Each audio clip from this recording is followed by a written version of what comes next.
There we go.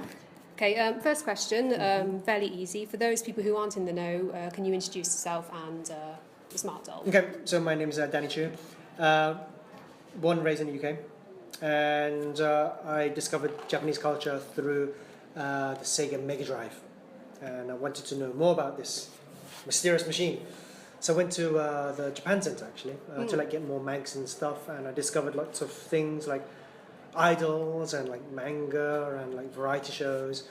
And then I couldn't read the stuff, so in order to like get more information, I needed to like learn Japanese. So self-studied Japanese, and then got a few part-time jobs in Japanese restaurants to like get a ticket to like go to Japan every year. Fell in love with the country, and it was my goal to like live and work in Japan. And then right now in Japan, I work. I guess I work in the anime field. So I've pretty much work with like most of the anime studios.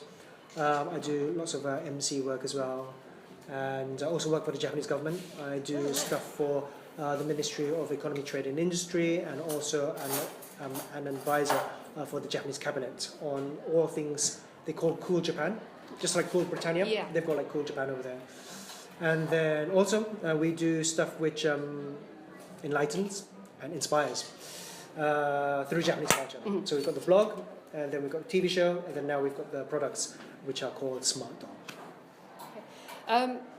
So which came first, the TV show? Did the doll come like as a result as? It was basically the blog, yeah, and then it's mostly like photos and then text. And then there were like a few things which I found difficult to express in just like photos. So I said, well, I wanted a TV show. So I went to a TV station and I said, I'll make this TV show, and I like to like broadcast it to the station. And they said, that's absolutely fine, you go find the money for it. I thought, okay. So I asked some of my clients at the time, so there was a good smart company, Bushy Road. So one makes figures, one makes like trading card games. And they said, yeah, sure, here's money, go make a TV show, and make sure our ads are in it. And so that's how that TV show was born. Yeah. And then after a while, I wanted to like make this fashion doll of my mascot character called Mirai. So I had to study lots of different things, like how this sort of product was made, like who makes them, like which vendors to use, and in the end we use lots of technology to like make this product where it would normally be made like sculpted by hand. Okay. So where is it where are they manufactured?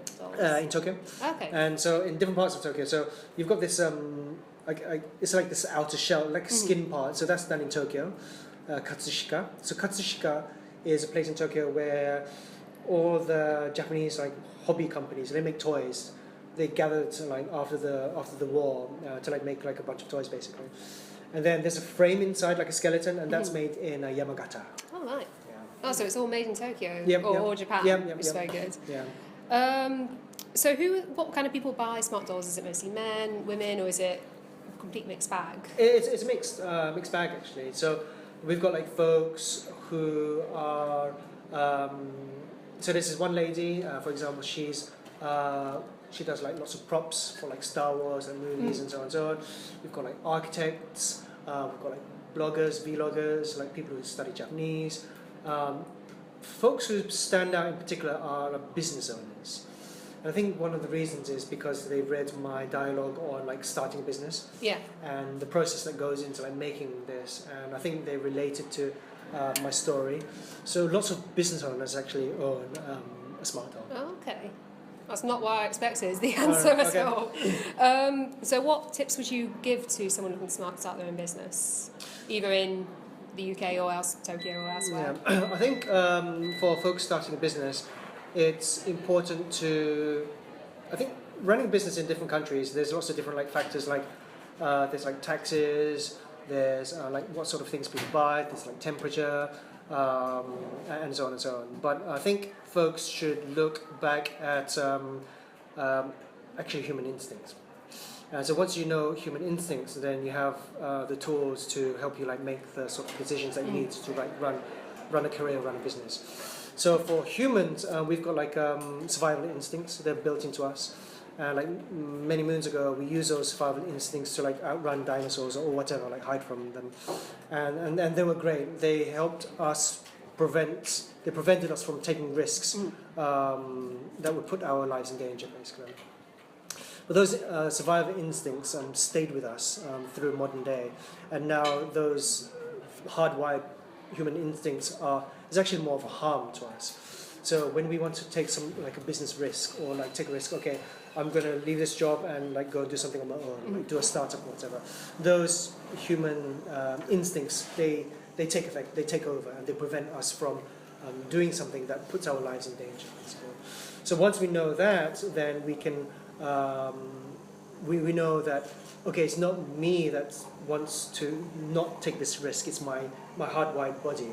So that is, having that knowledge basically helps us take those risks. Another thing is, a long time ago, humans used to move around in batches of people. It's called group inclusion. So humans, they done this to survive, basically. So it's very difficult for humans to survive on their own.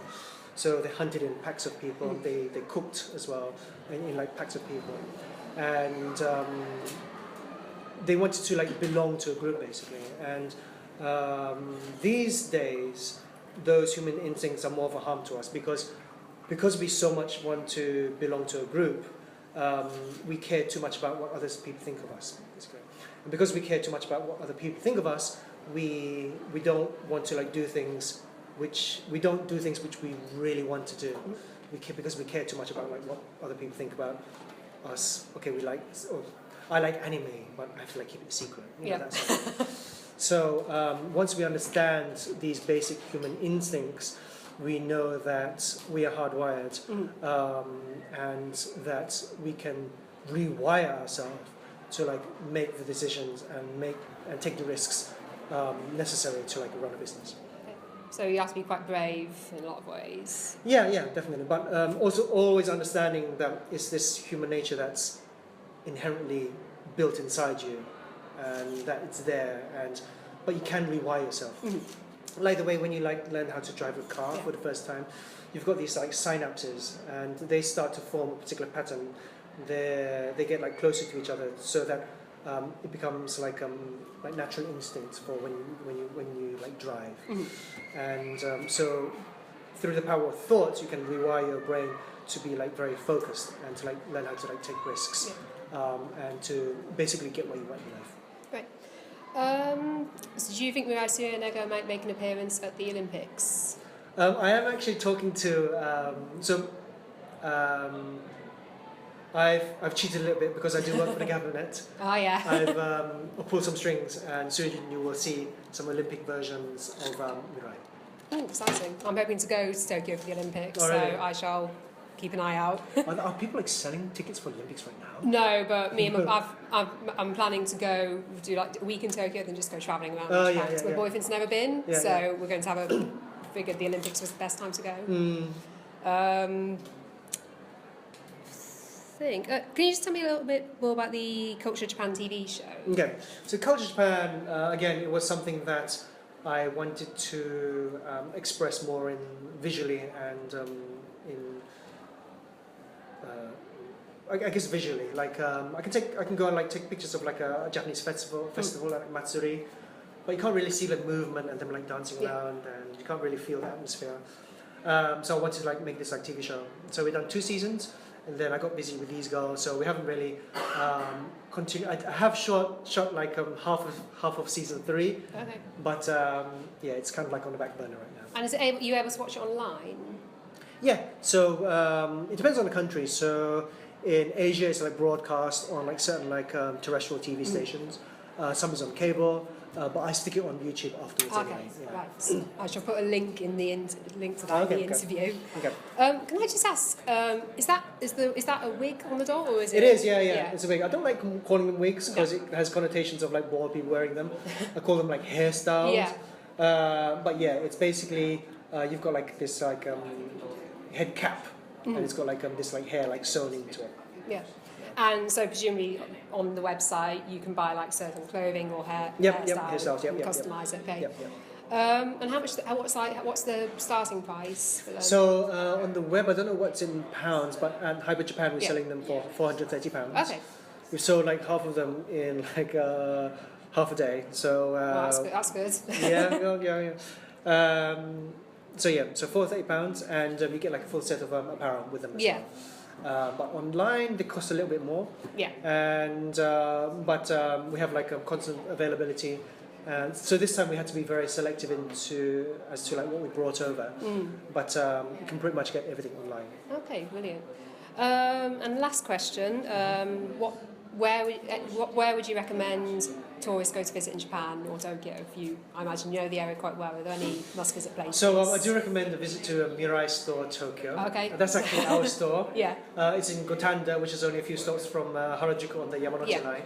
And like folks can come in and you can actually make your own smart doll. Oh, okay. So they come in bits and pieces. You get this special box where you heat the parts, and so you can like make your own smart doll. And by doing it that way, you get it for a little bit cheaper than what you normally pay for it. So apart from that, I guess the usual places like Akihabara for like pop culture, Ginza. It's very feels like New York because all the buildings are very tall. Yeah. You don't normally get buildings which are that tall. Yeah. Places like Shinjuku and Shibuya, Harajuku. I think most of them are on the Yamanote line. Yeah. But if you do want to experience something more traditional and you don't have much time, go to Asakusa. Yeah. Where you get like more of a traditional Tokyo. Great. All right, that's all my questions. So if it's all right with you, I'm going to end the interview and Okay. make sure I have actually recorded it, which I'm sure I have.